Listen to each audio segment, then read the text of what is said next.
요즘 돈줄 내주자 라는 말이 많이 나오고 있습니다. 여러분들은 이러한 의미를 아시나요? 최근 서울의 작은 양식 가게를 운영하시던 사장님이 있었습니다. 어느 날 이 사장님은 초등학생으로 보이는 남매 2명이 가끔씩 주변을 두리번거리고 우물쭈물 문 앞에 서서 메뉴판을 훑어보고 있는 것을 봤습니다. 가게 사장님은 요즘 시대에도 돈이 없어서 끼니를 못 떼고 있는 건 아니겠지? 라는 생각에 혼자 고민을 하였습니다. 그리고 어느 날 브레이크 타임 때 손질할 재료가 다 떨어져 근처 시장 쪽으로 발길을 돌리고 있을 때 익숙한 아이들 얼굴이 편의점에 들어가는 게 보였어요. 그때 가게 앞에 서성이는 아이들이었죠. 그래서 간단한 재료도 살 겸 편의점에 들어가 사항을 보고 있었습니다. 초등학교 고학년으로 보이는 여자애와 그보다 어린 저학년으로 보이는 남자애 한 명이 라면과 삼각김밥을 골라서 계산하고 있었어요. 그때 그냥 내가 잘못 생각한 거였구나, 돈이 없어서 굶고 다니는 건 아니었나 보네 하고 넘어가려고 했습니다. 요즘에는 삼각김밥과 라면이 맛있다는 이유로 자주 사 먹는 걸 보았기 때문이죠. 근데 계산할 때 건넨 카드에 눈길이 갔습니다. 처음 보는 카드였으며 꿈나무 드림이라는 특이한 문구가 적혀있었던 거였죠. 그리고 다시 별일 없이 장사를 시작하고 며칠이 지난 뒤 구청에 볼 일이 있었던 사장님은 구청에 가 순서를 기다리며 주변을 둘러보고 있었습니다. 그때 익숙한 카드의 형태가 보이길래 천천히 읽어 내려갔습니다. 알고 보니 이 카드는 아동급식 카드로 2005년부터 저소득층 아이들에게 지급하는 생계형 카드였습니다. 형편이 어려운 아이들을 위한 복지 카드가 있었다는 것을 처음 알게 되었고, 그때 봤던 아이들은 형편이 어렵다는 것을 확신하게 된 것이었죠. 금액 또한 재작년에 비해 많이 늘어났다고 한 게 7,000원 안팎이었습니다. 이제서야 사장님은 그 아이들이 왜 라면과 삼각김밥으로 끼니를 때우려고 했던 건지 한 번에 이해가 되었고, 결국 사장님은 힘들지만 멋진 결정을 내립니다. 자신 또한 코로나로 인해 그리고 물가 상승으로 인해 먹고 살 정도만 돈을 벌어가는 사장이었지만 그 어린 나이에 꿈을 꾸기는커녕 영양가 없는 편의점 음식으로만 배를 채우는 게 너무나 안쓰러워서 가게 앞에 당당하게 게시물 하나를 써놓습니다. 아동급식 카드 등의 카드를 보여주면 식사를 무료로 제공해준다는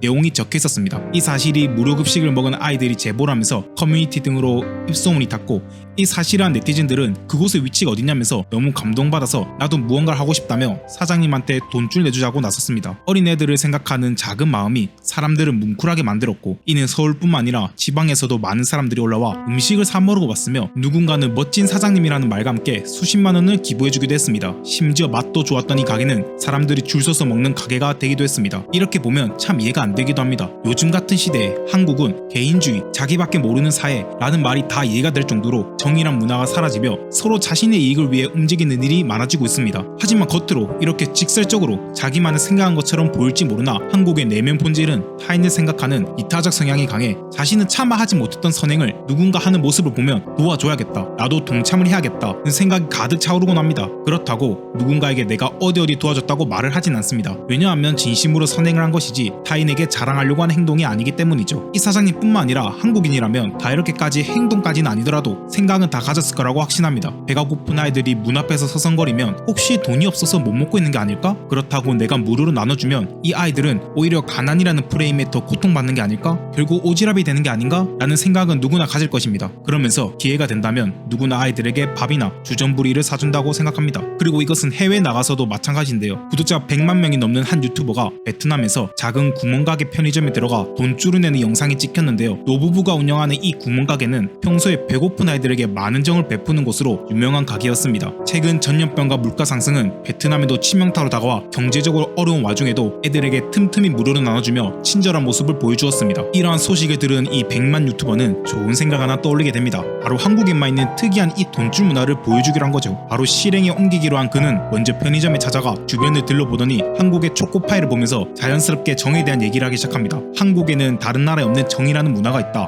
이 초코파이도 이러한 정을 활용한 제품인데 여기 사장님도 이러한 정을 보여주며 배고픈 아이들에게 무료로 나눠준다고 해서 와봤다 라며 얘기를 하기 시작합니다. 먼저 사장에게 손해를 보면서 왜 아이들에게 무료로 음식을 나눠주냐 라고 물어보자 사장님은 얘기를 하기 시작합니다. 과거에 못 살았던 그는 배고픔의 무서움을 잘 알고 있었고, 지금의 나는 배가 고파서 죽을 정도는 아니나 아이들은 다르다. 이렇게 겪은 고통, 트라우마는 평생 가는 것인데 나처럼 이러한 고통을 주기 싫다고 아이들만큼은 걱정 없이 배부르게 먹이고 싶다고 사장님의 생각을 밝혔습니다. 이 이야기를 듣고 감동을 받는 유튜버는 편의점에 있는 물건을 정말 몽땅 구매하기 시작합니다. 순간 사장님이 놀라며 당황하기 시작합니다. 그러자 유튜버는 한국에 돈줄 문화라는 게 있다, 선행을 베푼 사장님처럼 나도 선행할 수 있는 기회를 달라며 다 구매를 합니다. 그러자 사장님은 그래도 그렇지 다 먹지도 못하는데 이렇게 많이 구매를 하면 어떡하냐고 걱정을 합니다. 그러자 유튜버는 이렇게 구매한 것은 사장님이 자주 기부하시는 보육원에 기부할 거라며 걱정 마시라고 합니다. 그러자 더욱 감동먹은 사장님은 어쩔 줄 몰라 하며 감사하다고 표현을 합니다. 그러고는 같이 보육원에 찾아가 애들을 보고 음식을 기부합니다. 하지만 아쉽게도 전염병으로 인해 애들 얼굴을 직접 보지는 먹지는 못하고 멀리서 바라보며 문 앞의 음식들을 기부하고 훈훈하게 끝이 납니다. 아직까지 세상은 정이 존재한다는 것을 보고 오랜만에 저도 모르게 꼬리가 씩 올라가는 것 같습니다. 감사하고 고맙습니다. 소식튜브였습니다.